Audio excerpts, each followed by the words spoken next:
Kita bicara masalah hati, yang kita sudah tahu hadis Nabi SAW yang berbunyi, di dalam jasad seseorang manusia ada gumpalan darah. Kalau dia baik, maka akan baik semuanya, dia seperti rajanya. Dan kalau dia buruk, maka akan buruk semuanya. Itulah hati seseorang. Ulama membahas panjang lebar hadis ini, bahwasanya yang dimaksud dengan hadis ini adalah bagaimana hati yang diisi dengan dosa itu akan merusak seluruh anggota badannya, seluruh anggota badannya. Jadi kalau misal ada satu saja penyakit hati, apa saja sifatnya, baik itu riya kah, iri dan dengki kah, apa saja, maka dipastikan itu akan merusak anggota tubuh dia. Artinya dari sisi penampilannya pun akan terganggu, mukanya, paras wajahnya akan berubah.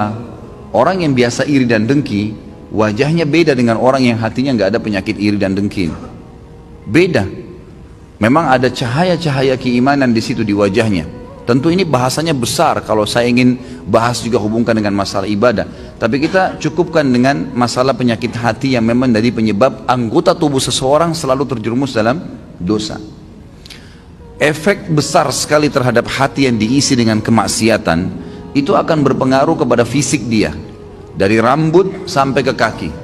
Subhanallah, pada saat ulama hadis dengan pekahnya menjelaskan kenapa Nabi SAW pada saat meninggal, mohon maaf ini kalau teman-teman yang punya uban gitu kan, tapi kita bicara tentang Nabi SAW. Nabi SAW waktu meninggal tidak memiliki uban kecuali 3 lembar, umurnya 63 tahun.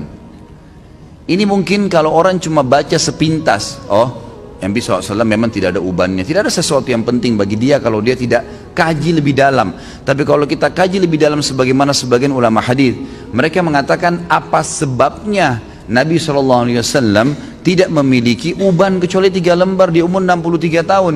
Sementara banyak manusia umur 30 tahun, 40 tahun sudah ubanan.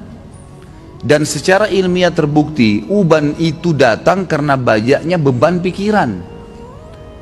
Kalau tidak, maka ada kesalahan teknis dari penggunaan zat-zat ilmiah di rambutnya. Itu mungkin.